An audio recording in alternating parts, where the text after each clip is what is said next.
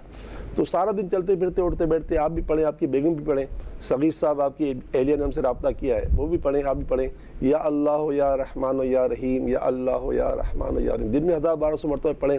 وضو ہو نہ ہو کوئی پابندی نہیں. اسی طرح دن میں 5 تصویر درود شریف پڑھ لیا کریں صلی اللہ علیہ وآلہ وسلم کہ میرے آقا کا فرمان ہے جس نے دن میں 500 مرتبہ درود پاک پڑھے کبھی محتاج نہیں ہوگا. انشاءاللہ. اچھا, ایک خاتون نے میں کراچی سے رابطہ کیا ہے, انہوں نے کہا کہ وہ ٹیسٹ دینا چاہتی ہیں اور انہیں سمجھ نہیں آ رہی کہ وہ ٹیسٹ کس طرف دیں, آرمی کے لیے یا میڈیکل کے لیے, تو استخارہ کر کے بتا دیں. نمبر 2, ان کو کسی نے کہا ہے کہ ان کے اوپر کوئی بندش ہے, کوئی رکاوٹ ہے, کسی نے کچھ کروایا ہوا ہے کہ یہ کامیاب نہ ہو سکیں, تو کیا ایسی بات ہے؟ خیر اسی کو تو بات کوئی بھی نہیں ہے کہ خدا نخواستہ کسی نے کروایا ہوا ہے, بلکہ بعض لوگ جو ہے نا اس بدگمانی میں گناہ گار بھی ہو رہے ہوتے ہیں, کیونکہ اللہ تعالیٰ نے قرآن پاک میں بدگمانی کرنے سے منع فرمایا ہے اور حدیث پاک میں بھی منع فرمایا ہے. بلکہ یہ فرما دیا ہے کہ ظن المؤمنین خیرہ, مجھے آپ سے اچھا ہی گمان کرنا چاہیے, ظن المسلمان کے اچھا گمان کرنا چاہیے. تو یہ گناہ بھی انسان کو آڑے آتا ہے. بقیہ یہ جو سوال آپ نے کیا اس کا جواب یہ ہے کہ آپ کو میڈیکل کا ٹیسٹ دینا چاہیے, اور میں تو یہ کہوں گا خواتین کو جتنا ہو سکے میڈیکل میں داخل ہو. بہت سارے ایسے شعبہ جات ہیں جس میں خواتین سرجن نہیں ہیں. ہماری جوان بیٹیاں بہنیں مردوں کے ہاتھوں میں آپریشن کرواتی ہیں. بہت تقلیدی عمل ہے تو مجبوری ترین, لیکن یہ عمل بڑا تکلیف دہ. تو ہماری بیٹیوں کو بہنوں کو اگر جانا بھی ہے نا تو اس کا استخارہ نہ کروائیں, میڈیکل میں جائیں. میڈیکل کا شعبہ بہت زیادہ خالی ہے سرجن سے, اور ہماری بچیوں کے آپریشن مرد کر رہے ہوتے ہیں, تو یہ بہت دکھ والی بات ہے. بالکل صحیح. اچھا بشیر صاحب, کیونکہ نیا اسلامی مہینہ شروع ہو چکا ہے, سفر کے حوالے سے بہت سارے ایسی باتیں ہیں, مطلب ان کی حقیقت کے بارے میں آگاہ کیجیے. جیسے کہا جاتا ہے کہ یہ مردوں پہ بھاری ہوتا ہے اور اس میں بہت سارے کام جو ہیں وہ نہیں کرنے چاہیے. شرعی طور پہ کیا اس کی رہنمائی؟ دیکھیں یہ تو بات رسول پاک صلی اللہ علیہ وسلم کے سامنے ہی آتی تھی نا. حضور صلی اللہ علیہ وسلم کی بعثت مبارکہ کے بعد ہمارے آقا نے خود دیکھا نا کہ یہ جو دور جہالت کے لوگ سفر کو انتہائی مطلب یہ نہیں کہ جو برا جانتے تھے. تو سفر جو ہے اس کے لیے حضور فرمایا لا سفرا, سفر میں کچھ بھی نہیں ہے, یعنی کہ تم یہ بالکل ذہن سے نکال دو, کیونکہ پھر وہ آج تک چلا آ رہا ہے. ہوتا یہ تھا کہ جو ہے نا سفر کے اندر جو ہے نا جدال شروع ہو جاتا, جنگ و جدال. ذی قعدہ, ذی الحجہ اور محرم 3 ہیں حرمت والے مہینے. ان تینوں مہینوں کے اندر تو دور جہالت کے لوگ جب اسلام نہیں آیا تو اس وقت بھی لوگوں کا یہ عقیدہ تھا کہ یہ حرمت والے مہینے, کسی کو قتل نہیں کرنا, کوئی جنگ نہیں کرنا, کسی کو سزا نہیں دینی, کوئی سفر نہیں کرنا, کچھ بھی نہیں کرنا, بس سکون پہ آ جانا ہے.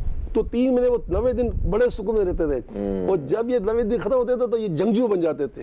مار دھاڑ اور بھاگ دوڑ شروع ہو جاتی تھی, جنگیں شروع ہو جاتی تھی. تو وہ اس لیے انہوں نے اس کو سفر کو انتہائی منحوس قرار دیا کہ یہ منحوس مہینہ ہے, کیونکہ 3 اصل وہ لوگ جنگجو لوگ تھے نا, وہ تو ایسی حرکت کرتے تھے جس کو بیان کرنا دشوار ہے. تو ان کو 3 مہینے کے 90 دن کے جو اسٹاپ تھا نا, اس اسٹاپ کے بعد موقع ملتا ہے سفر میں, وہ اس لیے پھر ان کو منحوس جانتے تھے. میرے آقا نے خود فرمایا سفر میں کوئی نحوست نہیں ہے. تو یہ ہمارا جو نظریہ ہے نا وہ چل رہا ہے 1400 سال پرانا, اس کو نکال پھینکیں.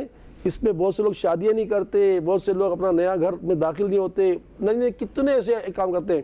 پھر جو 13 تاریخ آتی ہے تو کہتے ہیں 13 دن ہے, یہ 13 تیزی کے دن کہتے ہیں, یعنی تو یہ بڑے خطرناک دن ہے, اس میں شادیاں نہیں ہو رہی ہوتی. اچھا ہاں, یہ 13 تیزی ہے, یہ ٹاپ کے دن ہے تیزی ہے. حالانکہ اس کا اسلام سے کوئی تعلق نہیں ہے.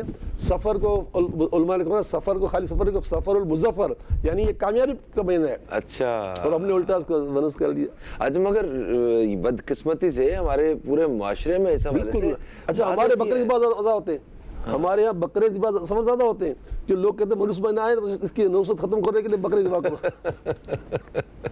اچھا بشیر صاحب, نوشہروں سے ہمیں فوزیہ صاحبہ نے رابطہ کیا. انہوں نے کہا ان کا بھتیجا ہے, وہ کسی دوسرے ملک میں ہوتے ہیں اور انہیں وہاں کی مطلب کسی لڑکی سے یعنی غیر ملکی ایک لڑکی سے شادی کرنی ہے اور وہ غیر مسلم بھی ہے اور یہ کہہ رہے ہیں کہ نہیں میں اسے کلمہ پڑھا لوں گا جو بھی ہے مجھے شادی اسی کے ساتھ کرنی ہے.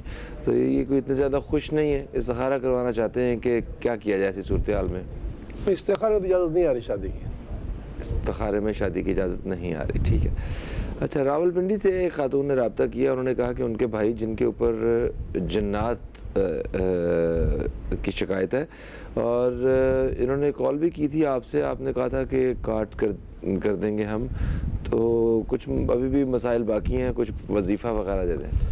وظیفہ دے رہا ہوں, لیکن اگر انہوں نے کال کی ہے تو ان کے پاس ہمارا نمبر ہوگا تو وہ ہمیں اپنا ایڈریس بھجوا دیں, کال پر ہی ہمیں لکھوا دیں. تو اس کے لیے خاص تعویذ ہوتا ہے. سرکار دو جہاں صلی اللہ علیہ وسلم کے ایک صحابی تھے جن کا نام تھا ابو دجانہ رضی اللہ تعالیٰ عنہ, تو آپ بدر میں بھی شریک ہوئے ہیں. تو آپ پر جب جنات نے پوری رات پریشان کیا تو سرکار کریم صلی اللہ علیہ وسلم کی بارگاہ میں صبح حاضر ہوئے اور ساری رات کی پریشانی بیان کی. تو حضرت سرکار نے حضرت علی کو بلایا اور قلم اور دوات منگا کر اس کے نام خط لکھوایا حضرت علی کے ہاتھوں سے کہ یہ خط جو ہے محمد صلی اللہ علیہ وسلم کی طرف سے ہے اور جنات کے لیے. اور آپ نے اس خط کو گویا ایک تعویذ کو آپ نے خط بنا کر اس کو ایک تعویذ بنا کر اس کو گھر پہ اس پہ رکھ دو.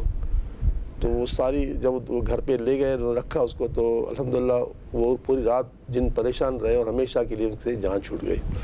تو ابھی قیامت تک وہ تعویذ آج تک حدیث پاک میں موجود ہے. حدیث پاک کی بہت بڑی کتاب ہے بہقی شریف. بہت سے لوگ تعویذات کو نہیں مانتے نا, ان کے لیے یہ ایک تماچا ہے کہ اتنی بڑی کتاب ہے بہقی شریف میں حدیث پاک موجود ہے. تو وہ پھر یہ ہے اس تعویذ کو سرکار کریم صلی اللہ علیہ وسلم کے اس تعویذ کو آج تک ہم جو ہے نا لوگوں کو دیتے ہیں. وہ تعویذ ہم سے منگوا لیں اور اس کو گھر میں مطلب ٹانگ دیں. ایک تعویذ پہننے کا ہوتا ہے, ایک ٹانگنے کا ہوتا ہے. باقی وظیفہ جو ہے وہ ہے یا حفیظ ہو یا رقیب ہو. رقیب کے معنی نگہبان, اور حفیظ کے معنی سب جانتے حفاظت کرنے والا. تو 313 مرتبہ ہر نماز میں پڑھ کر اول آخر 3 مرتبہ درود پڑھ کر سے بچے اس پر دم کریں, یا حفیظ ہو یا رقیب ہو, اور مجھ سے تعویذ منگوا لیجیے. بالکل صحیح. اچھا, تعویذ کی بات ہو رہی تو ایک چھوٹا سا ایک اور سوال بھی ہے. تعویذ کو کھولنے کے حوالے سے بھی الگ الگ قسم کے وچار ہیں. اس لیے کہ دیکھیں تعویذات میں جو الفاظ لکھے ہوتے ہیں نا, ہمارے شیخ خود فرماتے ہیں کہ تعویذ کو مت کھولو, کیونکہ اس میں آپ کے قائد جو ہے نا کمزور ہے نا, تو آپ کو اس پہ کیا لکھا ہوا ہے. کیونکہ تعویذ میں تو بعض جگہ تو قرآن کی آیت, تو بعض جگہ عدد ہوتا ہے, جیسے 706 ہے نا. جی بسم اللہ الرحمن الرحیم کا 786 کے ساتھ. تو اب یہ کو بدل گیا اس عددوں میں کیا ہوگا. تو جب اس کا یقین نہیں آئے گا نا, تو پھر اس کو کبھی فائدہ نہیں ہوگا. اس لیے ہمارے شیخ مناتے ہیں تعویذ کو کھولو مت بس. ہاں تعویذ لو اس سے جس پر آپ کا اعتماد ہو. آپ کو الٹے سے تعویذ مت لے لو نا, جادوگر سے تو نہیں لینا چاہیے نا. جو آپ کو متقی پرہیزگار لگے, کہ جس پہ جو غیر شرعی کام نہ کرتا ہو, عورتوں سے نہ ملتا ہو, اور ساتھ ساتھ پیسے بھی نہ لیتا ہو. تعویذ کے پیسے لینا اگرچہ ناجائز نہیں ہے, لیکن بعض بزرگ لیتے ہیں بھی ہیں, تو وہ بھی سچے ہوتے ہیں, ایسی بات نہیں ہے. تعویذ کے پیسے لینا ناجائز نہیں ہے, لیکن بہت سے بزرگ تعویذ کے پیسے کبھی نہیں لیتے. ہاں صحیح ہے, ٹھیک ہے. اچھا, تو ایک اور چیز کہ تعویذ جب گلے میں پہنا ہوتا ہے تو اس کو لے کے واش روم وغیرہ, لیکن یہ جو تعویذ ہے نا ہمارے گلے میں, اس کا کیا ہے کہ یہ چمڑے میں بند ہو گیا. پہلے اس کو موم جمع کیا, اب اس کو اتارنے کی ضرورت ہی نہیں ہے. اب اس کا حکم بدل گیا, کیونکہ اس کا کوئی نظر ہی نہیں آ رہی کوئی چیز. ٹھیک ہے, تو اس میں نہاتے ہوئے پہن سکتے ہیں. نہاتے ہوئے اتاریں گے تو ایک بار بھول جائیں گے, پڑا رہے گا, بھول جائیں گے. ہاں صحیح. ٹھیک ہے. اوکے جی, آگے بڑھتے ہیں. سمینہ صاحبہ نے ہمیں کراچی سے رابطہ کیا ہے. ان کی طبیعت خراب رہتی ہے, زیادہ تر انہیں بلڈ پریشر کا مسئلہ رہتا ہے, تو اس بارے میں یہ پریشان ہے. ان کو ایک تو روحانی علاج اور دوسرا جو ہے کراچی سے بتا دیں. کراچی سے. جی ایک تو دیکھیں آج جمعرات ہے, ہمارے پیارے نبی صلی اللہ تعالیٰ علیہ وسلم کا ارشاد ہے. اس کا خلاصہ یہ کہ شب جمعہ کوئی دعا رد نہیں ہوتی. تو بیٹا ہو سکے تو آپ بھی آپ کے گھر والوں کے ساتھ آپ تشریف لائیں. سیلانی مسجد بادر آباد پر واقع ہے. 8:30 بجے عشاء کی نماز ہے, وہاں ہمارے ساتھ نماز ادا کریں. پھر اس کا ذکر ہوتا ہے, دعا ہوتی ہے. آپ سوا گھنٹے کا دورہ ہوتا ہے ذکر کا, اس پہ شرکت کریں. دنیا بھر سے لوگوں سے بھی کہوں گا کہ تقریباً 8:45 بجے کے آس پاس آپ ہمارا فیس بک پیج کھول لیں. 8 بج کے 55 پر کھول دیں, تو جماعت ہوتی ہے نا, بس 9 بجے تک کھول دیں, تو ہمارے ساتھ آپ شریک ہو جائیں گے. دوسری بات یہ کہ آپ یہاں آئیں، یہاں آئیں کہ انشاءاللہ نا ہم آپ کو اللہ کی رحمت سے آپ کے ساتھ جو مرد ہوں گے ان کو تعاوض دے دیں گے. ویسے آپ کے لیے وظیفہ یہ کہ چلتے پھرتے اٹھتے بیٹھتے پڑھتے رہیں یا حنان یا منان یا حنان یا منان یا حنان یا منان. یہ بہت پڑھیں، اس سے آپ کا بلڈ پریشر نارمل رہے گا انشاءاللہ. اسلام آباد سے امینہ صاحبہ نے رابطہ کیا. انہوں نے کہا ہے کہ 2 سال پہلے انہوں نے آپ سے اپنی بیٹیوں سے متعلق جو ہے وہ پوچھا تھا، ان کے رشتوں کے مسائل تھے، تو آپ نے کہا تھا کہ ان کے اوپر عملیات ہیں، اور مگر ابھی بھی ان کے رشتوں کے مسائل جوں کے توں ہیں. تو استخارہ کر دیں، عملیات ابھی بھی تو نہیں ہیں. عملیات تو نہیں ہیں، بس 313 مرتبہ یا کریم ہو یا کریم ہو یا کریم ثواب کی نیت سے اول آخر 3 بار درود شریف آپ کی دونوں بیٹیاں آپ بھی پڑھیں، اور نماز کے بعد ثواب کا خزانہ بھی ہاتھ میں آئے گا اور اللہ تعالیٰ کرم کر دے گا کہ مسئلہ ہو جائے گا. اب وہ عملیات وغیرہ نہیں. ٹھیک ہے. خالد صاحب، ان کے بیٹے کا انتقال ہو گیا تھا، اور ان کے بیٹے کا قتل ہوا تھا، ٹھیک ہے، اور اب یہ پولیس کے پاس جا رہے ہیں، اور اس اشتہاری ملزم کے بارے میں پولیس یہ کہتی ہے کہ وہ ملک سے فرار ہو گیا. تو یہ استخارہ کروانا چاہتے ہیں کیا واقعی وہ ملک چھوڑ کے چلا گیا ہے، یا یہ ہمیں صرف یہاں سے بھگانے کے لیے ایسا کہتے ہیں؟ ایک سوال تو ان کا یہ ہے. دوسرا، پہلے میرا خیال اس کا جواب دے دیتے ہیں. دیکھیں، ایسے لوگوں کا تو ملک سے باہر جانے کا جو ہے نا ایک کہا جاتا ہے کیا ایئرپورٹ پہ ڈالا جاتا ہے ایگزٹ کنٹرول لسٹ میں. ایسے لوگوں کا تو ملک سے باہر جانا بظاہر تو لگتا نہیں کہ جا سکے نا. جو اشتہاری ملزم ہے نا، جو باقاعدہ کہ آفیشلی ان کے نام لکھے ہوتے تھانوں میں، یہ کیسے ملک سے باہر جا سکتے ہیں؟ بظاہر تو نہیں ہو سکتا. اور استخارے کا جواب میں کیا دوں؟ مجھے پھر پولیس والے مجھ سے لڑنے کے لیے آ جائیں گے.